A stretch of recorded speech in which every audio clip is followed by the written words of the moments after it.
Coordinated, episode 237. Let's do some research. Greetings, AP coordinators. Derek Cometa here, Senior Director, AP Coordinator Experience for the AP program and former AP Coordinator.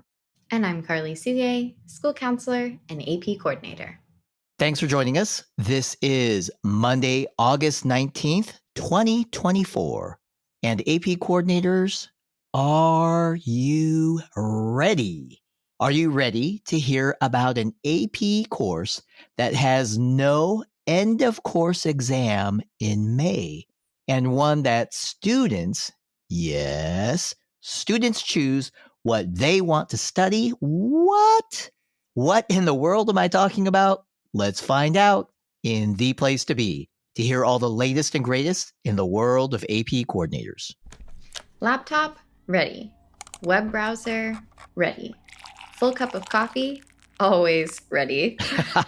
I'm ready to do some research. Bring it on. It's time to get coordinated.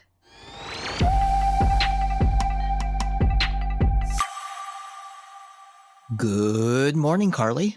Good morning, Derek. That look on your face. Did I Did you spill the beans? Yeah. Maybe. Don't feel bad though. You're excited. I understand. So am I. Let's find out together, shall we? Let's do it. So, the AP course that we're talking about, the one that has no exam in May for AP coordinators to administer, is AP Research. However, Karli, we should clarify. We should. While research doesn't have an end of course exam, it's important to add that we still need to order an exam for scoring purposes. Without an ordered exam, the student's performance task won't be scored. Getting a score? Kind of an important detail. Right. That's what I was thinking.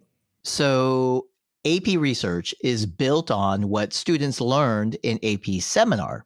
In this course, students deeply explore an academic topic, problem, or issue of individual interest. That's right, individual interest. I think that's part of what makes this course so popular. Through this exploration, students design, plan, and conduct a year-long investigation to address a research question. And students learn critical skills in this course. They learn how to conduct independent research. They gain experience analyzing sources and evidence. They apply context and perspective. And they write a college-level academic paper. This is serious stuff, Derek. Agreed. And as we talked about earlier, there is no end of course written exam for AP Research. Instead, students are assessed on performance tasks based on their year-long research project. Now, that includes their academic paper, a presentation, and an oral defense of their research. That academic paper, we've already mentioned that a couple times. That sounds like a good lead-in to our special guest today. You are reading my mind. Friends and AP coordinators, please welcome Senior Director, AP Research Lead, and AP Science Department Head, that's quite a title, Serena Magrogan. Welcome to Coordinated. Thanks for having me. And Derek, pretty nice job there describing the course. You clearly did your research. Now, coming from you, that is a compliment. I will take it. So a few moments ago, we mentioned there's no AP research exam each May for students and AP coordinators. That means no answer sheet to scan, no free response questions to score. However, that also means we do have one really long research paper to read for each student. In fact, that's one for each of the 36,000 students, Derek. This year, we read and scored 35,962 papers. That's the most ever. Whew. Oh boy, that kind of sounds like a lot of scoring, a lot of reading. Derek, if I can interrupt, that brings up one of my first questions. How many readers are we talking about, Serena? And what's the split between higher ed and high school teachers? Well, we have about 247 higher ed readers and reading leaders, plus 557 AP Research teachers who are either readers or reading leaders. And that gives us a grand total of 804 amazing educators and faculty that it takes to complete the AP Research scoring of the academic papers this year. So are they all, is all the scoring done at the AP reading, or are some of them working from home? Well, this year, 631 of the 804 people that it took to score the basically 20 plus page academic paper, they were scoring from home. That's about 78% of our readers and leaders scored from the comfort of their own living rooms, home offices, maybe even their patios. Well, that sounds like an awesome summer gig. And about how long does it take on average to read and score a single paper for AP Research? Good question. It varies. It can take as little as 10 minutes if the paper is short and doesn't necessarily address all of the required components, or up to 27 minutes if the paper is complicated with a lot of data and appendices. Typically, most AP exams are scored within a 7-day reading time frame, which includes about 2 to 3 hours of training time. However, AP Research has a 1.5-day training requirement, so our reading usually takes longer. It's about 10 days. That said, we don't just even read in a normal 8-hour window. We have loads of flexibility. Starting on the third day of the reading, readers can read from 6 a.m. Eastern Standard Time to midnight Eastern Standard Time. That is an 18-hour reading day. Overall, it takes us 10 days or anywhere from 80 to 180 hours of reading to get through everything and have scores ready to report to students on time. Wow, that sounds like a lot of coordination, which we here on the Coordinated podcast really enjoy. So, question, is each paper read by just one person or more than one? And if it's more than one, what happens if they don't give the paper the same score? What would happen then? Every paper is read and scored twice using our 5-point holistic rubric. If the two scores on the paper are discrepant, like a 5 and a 3, or maybe a 4 and a 2, the paper is then sent to what we call adjudication. This only happens about 4% of the time, so it's a very rare occasion indeed. Once the paper goes to adjudication, it is likely read and discussed by about 2 or 3 more individuals and then given a final score. We do all of this to ensure that every paper receives a fair and valid score at the reading. And remember that 1.5-day training requirement that I talked about earlier? Mm-hmm. This involves the readers watching a 90-minute training video on 3 typical papers for a score of a 1, a 3, and a 5. Then the readers go to their virtual tables, either at home or the tables in the Salt Lake City Convention Center, to have discussions with other readers and even their table leader about personal biases, discipline-specific biases, and about the finer points of the rubric, and then to read and discuss what a typical 2 and a typical 4-point paper would look like. After which the readers are given 6 more papers to read and discuss so that they can feel really comfortable with all the different ways a paper can earn a 1, 2, 3, 4, or 5 using our rubric. Finally, this is followed up by readers watching one more video about the calibration process, where they have to read a paper and score it at the start of each scoring day to make sure that their score matches the score already given to that paper. And then once they pass calibration, they can start scoring.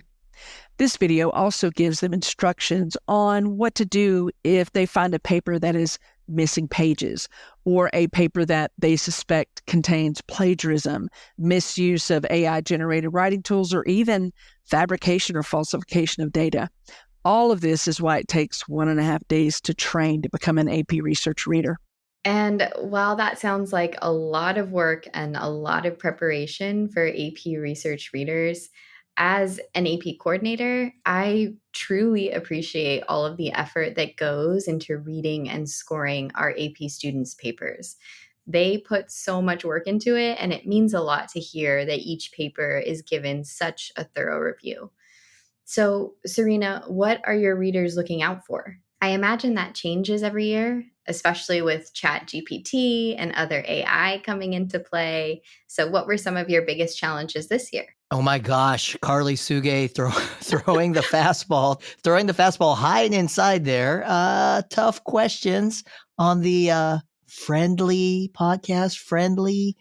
Take it easy on the special guest, please. I don't mind, Derek. I understand. It's a hot topic and not the first time that this has come up. First, students are given guidelines about what they are allowed to do and not allowed to do when it comes to writing their academic paper and even engaging in their research. And with these guidelines, we also require that teachers attest to the authenticity of students' work. In addition, if the teachers suspect plagiarism, falsification, fabrication of data or information, or even misuse of AI-generated writing tools, the teachers can provide evidence to those concerns via the digital portfolio after students have submitted their work to be scored. Further, if the reader suspects such a thing at the reading, they flag those papers, which will then be reviewed by the reading leadership to find strong evidence to the potential security violations or to counter those concerns and to score the paper as is. If there are papers with substantiated security violations, letters are sent to the students to give them an opportunity to appeal with evidence from what we call their process and reflection portfolio, or to accept the score of 0 on their paper. It is very rare that these things happen, but when they do happen, we take them very seriously. Well, I can say from my perspective, I'm glad to hear those last couple statements. One, that it's very rare that these things happen, and understandably taking them with some serious thoughtfulness. That's really important as well from our end to make sure that all students are given the opportunity to earn what they've actually earned. Hey, Serena, I think I told you this would be quick, so I don't want to take up too much of your time, but we really appreciate having you on the podcast. Karli, anything else? Nope, I'm good. Thank you, Serena. This was really informative and really great. Yes, I agree. Thank you, Serena. Anything else that you would like to share with AP coordinators and others who might be listening to this? Well, even though it sounds like being an AP research reader is a lot of training and hard work, there are a lot of benefits to being an AP research reader. You get to see so many different papers that our amazing students have spent an entire year putting together. You truly get inspired by these papers, by the students' passion, and just the sheer amount of work that they've completed. And finally, you get to engage in fabulous conversations and network with amazing educators and faculty from all over the world. Many say these connections have led to lifelong friendships and amazing collaborations. And hey, it was so good to spend time with you. Thanks for having me on the show. Oh my gosh, all the thanks go to you. Thank you, thank you, thank you. And thank you for all the great inside scoop. I feel like I'm an insider now about AP research and the AP reading. So interesting. And I hope that actually, I think we are perfectly set up for our coordinated podcast, Call to Action. What do you say, Karli? I say, AP coordinators, please consider sharing this episode with teachers and leaders at your school. Anyone who has influence on adding AP research to your course catalog. And if you already have AP research at your school, please be sure to share this episode with your AP teachers. And, oh yes, encourage them to apply to become readers. We love the synergy between AP coordinators, AP teachers, and AP readers. We appreciate every opportunity to keep all of us, coordinated.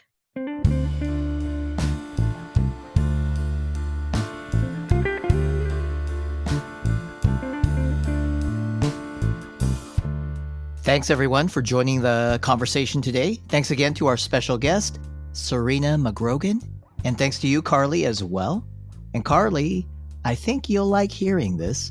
Next week, we're going to share a best practice, a great idea to help AP coordinators preview what digital testing is going to be like. And we have a returning special guest to share the lessons she learned. Bring it on. I think preparing for digital testing is probably on just about everyone's to-do list this year.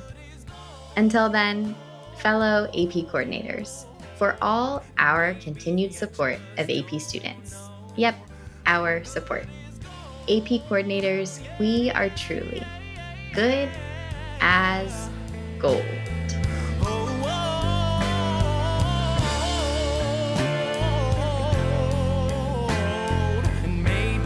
Just don't know. I'll say it over and over and over again till I believe it's so.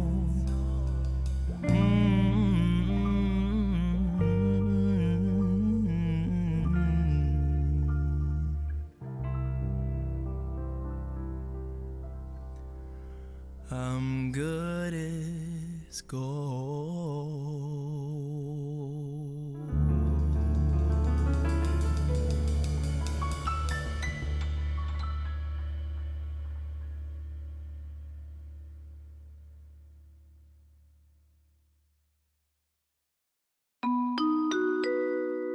AP coordinators, despite your best intentions, did you miss out on the AP Coordinator Back to School Workshop?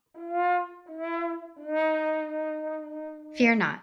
The Back to School Workshop is now available on YouTube. That's right. And we have 2 on-demand videos available. One for new AP coordinators and one for those with a little more experience. Or watch them both. Great idea. Check out the show notes for a link to the videos. Or you can go to collegeboard.org/AP Coordinator Experience. That's collegeboard.org/AP Coordinator Experience. Get your popcorn ready. This is one more summer blockbuster you won't want to miss.